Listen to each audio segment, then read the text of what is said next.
Hi friends, नमस्कार and welcome to civil सेली explainer. आज बात करने वाले हैं हम लोग डिलिमिटेशन कमीशन के बारे में। क्यों डिलिमिटेशन जो है इधर चर्चा में है और क्यों जरूरत है डिलिमिटेशन की इस देश को, कुछ राज्यों को, जम्मू कश्मीर को। तो 13 दिसंबर है आज। डिलिमिटेशन कमीशन आपके प्रीलिम्स के लिहाज से जरूरी है। और पेपर 2 जब कॉन्स्टिट्यूशन आप पढ़ते हैं तो किस आर्टिकल के तहत डिलिमिटेशन काउंसिल कमीशन की बात कही गई है। अब जब आप स्टैट्यूटरी, कॉन्स्टिट्यूशनल और एक्स्ट्रा कॉन्स्टिट्यूशनल बॉडीज पढ़ते हैं तो वहां पर भी डिलिमिटेशन कमीशन जरूरी हो जाता है। और वैसे भी जीएस में अगर आप पढ़ रहे हैं तो आपको होना चाहिए कि डिलिमिटेशन यानी परिसीमन, सीमा, ये क्या होती है और क्यों जरूरत है। आप सिविल सेली का यूट्यूब चैनल आप देख रहे हैं, ये रिचुअल्स हैं। हम रोज इस बारे में आपको बताते हैं कि बर्निंग इश्यूज से शुरुआत होती है। दरअसल ओपेड से शुरुआत होती है, कुछ चेंजेस इधर हम लोगों ने किए हैं। तो ओपेड एडिटोरियल से शुरुआत होती है, burning issues, current affairs, explainer और डेली एमसीक्यूज। आज का एक्सप्लेनर सुबह वाला देखना ना भूलें, बहुत अच्छा टॉपिक है। और जीआई टैग, आपके एरिया में किस किस प्रोडक्ट को जीआई टैग मिला हुआ है, ये भी मुझे जरूर बताइएगा। अगर आप उसको सुने और तो देखें कि जीआई टैग कैसे मिलता है, क्या क्या नियम होते हैं, क्यों मिलता है और किस किस जीआई टैग के प्रोडक्ट पर विवाद है। जैसे रसगुल्ले पर था, बंगाल और उड़ीसा वाले में, है ना। तो वो मैंने एक एक्सप्लेनर बनाया है, वो जरूर देखिएगा। आइए शुरुआत करते हैं। ये जम्मू कश्मीर का आप मैप देख पा रहे होंगे। अब तो खैर बाउंड्रीज चेंज हो गई हैं। ये लद्दाख है, ये जम्मू है, ये कश्मीर है। इसमें भी जम्मू का जो रीजन है वो अलग है, कश्मीर का रीजन, घाटी का रीजन आप देख पा रहे होंगे, वो अलग है ना। घाटी में जो सीट्स हैं वो कश्मीर की सीट्स और घाटी की सीट्स है ना। कितने कितने सीट्स रहे इस पर अब थोड़ा सा चर्चा चल रही है। क्योंकि लद्दाख की सीट जो है अब वो अलग हो चुकी है, वहां की शायद 4 सीट थी। और जब आप असेंबली की सीट्स की बात करते हैं, जब ये कार्व आउट हो गया तो आप नया यूटी बन गया, तो लद्दाख की सीट्स अब हो गई हैं अलग। अब बची हैं जम्मू कश्मीर की, दोनों की मिला के कुछ सीट्स 111 107 के आसपास सीट्स बची हैं, if I am not wrong. एक बार आप चेक जरूर कर लीजिएगा, मैं भी ये केवल मेमोरी के आधार पे बोल रहा हूँ कि 111 के आसपास सीट्स थी, शायद 107 बची हैं। उसमें से भी कश्मीर रीजन में थोड़ी ज्यादा है और जम्मू के रीजन में कम है, क्योंकि कश्मीर का एरिया बड़ा भी है। अब वहां पर डिलिमिटेशन कमीशन बार बार ये कह रहा है नेशनल कॉन्फ्रेंस को और बाकियों को कि आप आए, हम लोगों से बात करें। अब कमीशन को हेड कर रहे हैं जस्टिस रिटायर्ड रंजना प्रकाश देसाई। और उन्होंने फॉर्मल इनविटेशन वहां की पार्टीज को भेजा है और खासकर 5 एसोसिएट मेंबर्स को भेजा है कमीशन के, जिसमें 3 एमपीज हैं जो कि नेशनल कॉन्फ्रेंस से हैं, जो कि कश्मीर के एरिया से हैं, और 2 मेंबर ऑफ पार्लियामेंट जो हैं वो हैं भारतीय जनता पार्टी, जो हैं जम्मू के एरिया से।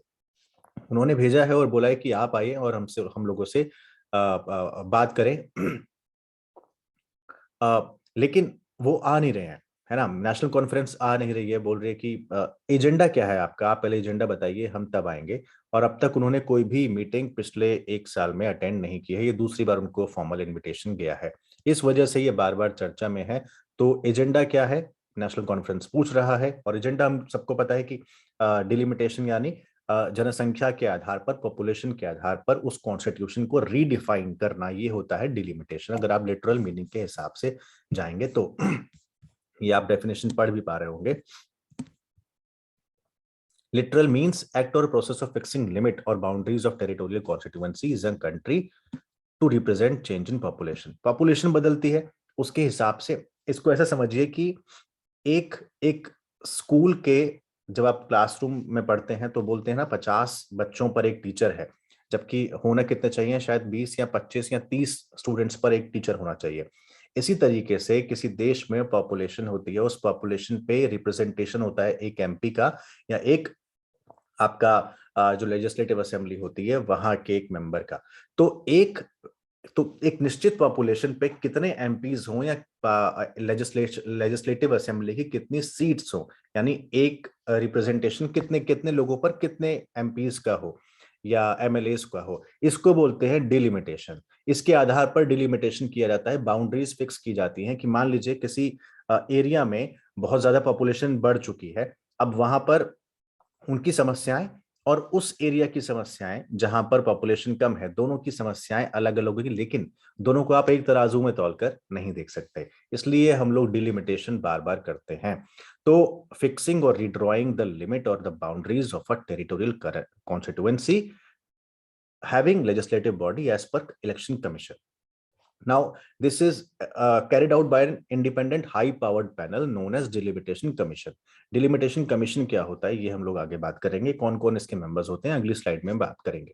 तो जब से देश आजाद हुआ है तब से लगातार डिलिमिटेशन कमीशन बने हैं, और बहुत ज्यादा नहीं बने हैं। क्यों नहीं बने, भी हम बात कर लेते हैं। ये याद रखिएगा, केवल बाउंड्रीज चेंज करना डिलिमिटेशन कमीशन का काम नहीं होता है, कॉन्स्टिट्यूएंसी को लिमिट करना काम नहीं होता है। सीट्स भी कितनी होनी चाहिए कितनी नहीं होनी चाहिए वो भी डिलिमिटेशन कमीशन की सिफारिशों पर आधारित होता है। साथ में इस एक्सरसाइज के माध्यम से असेंबली की सीट में एससी एसटीज का रिजर्वेशन भी फिक्स होता है। ठीक है, नाउ एम इसका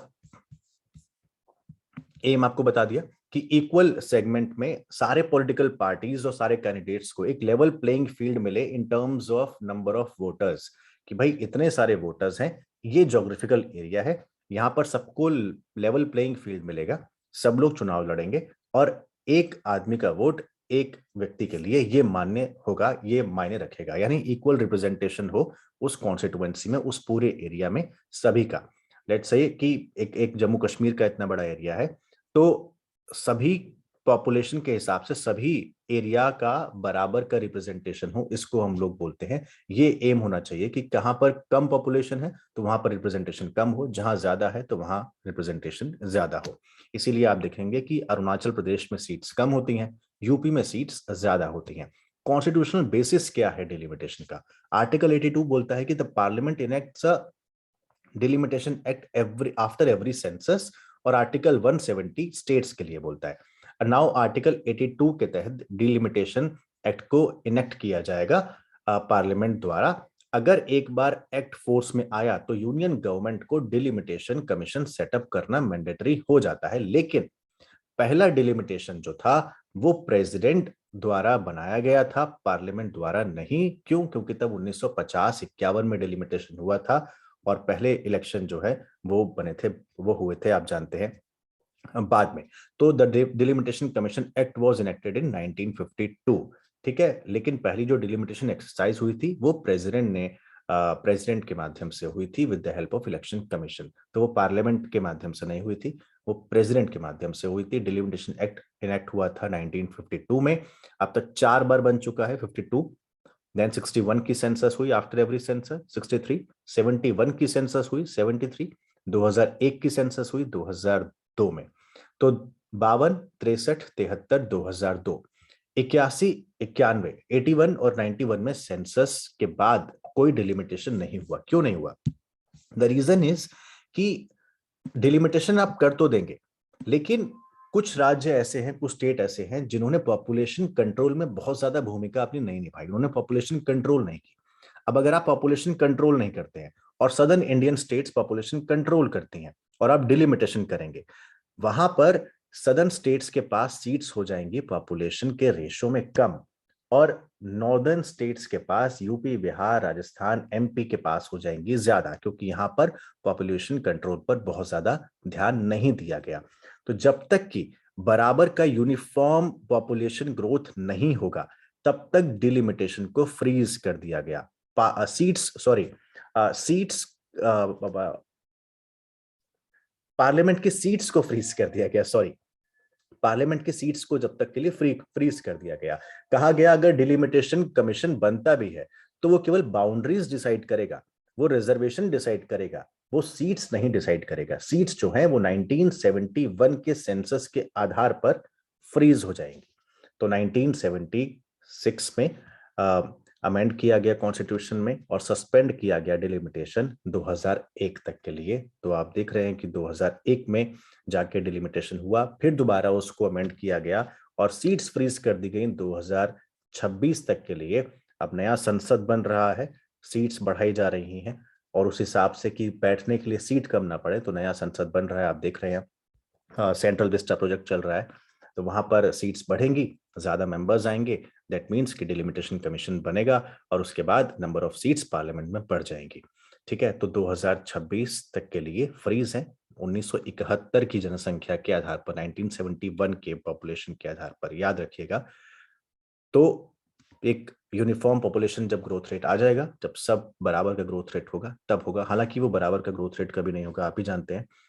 रिसेंट एक्सरसाइज पॉपुलेशन की जो सेंसस हुआ 2011 का, उसके आधार पर हम लोग भी जानते हैं। खैर, the last delimitation exercise was happened between July 2002 to March and March 2008 based on the 2001 census, जिसने रीएडजस्ट किया बाउंड्रीज को, एग्जिस्टिंग लोकसभा और असेंबली सीट्स की बाउंड्रीज को, और rework the number of reserve seats, reserve seats के नंबर पर काम किया। उसने सीट्स बढ़ाने घटाने में काम नहीं किया, क्योंकि वो तो पहले ही अमेंडमेंट के द्वारा रोक दी गई थी। Now let's see what is delimitation commission. Now the delimitation commission जो है अपॉइंट करते हैं प्रेसिडेंट। ठीक है, प्रेसिडेंट द्वारा अपॉइंट किया जाता है और कोलैबोरेट करता है, काम करता है कोलैबोरेशन में इलेक्शन कमीशन ऑफ इंडिया के, क्योंकि वही इलेक्शन करवाता है। तो उसी के साथ मिलकर काम करना होता है डिलिमिटेशन कमीशन को। प्रेसिडेंट ऑफ इंडिया अपॉइंट करते हैं, याद रखिएगा। कॉम्पोजिशन: रिटायर्ड सुप्रीम कोर्ट जज, चीफ इलेक्शन कमिश्नर और रिस्पेक्टिव स्टेट इलेक्शन कमिश्नर्स। ठीक है, यानी कि एक मुख्य निर्वाचन आयुक्त होगा, राज्य निर्वाचन आयुक्त होंगे और सर्वोच्च न्यायालय के रिटायर्ड न्यायाधीश। ठीक है, ये हुआ आपका कॉम्पोजिशन। फंक्शंस: नंबर्स और boundaries of constituencies to make population of all constituencies near equal, उनको बराबरी का दर्जा देना, उनके आधार पर उनकी रिप्रेजेंटेशन को बराबर करना। सीट्स आइडेंटिफाई करना SC STs के लिए, जहां पर उनकी पॉपुलेशन बहुत ज्यादा संख्या में है तो वहां पर सीट्स डिसाइड करते हैं।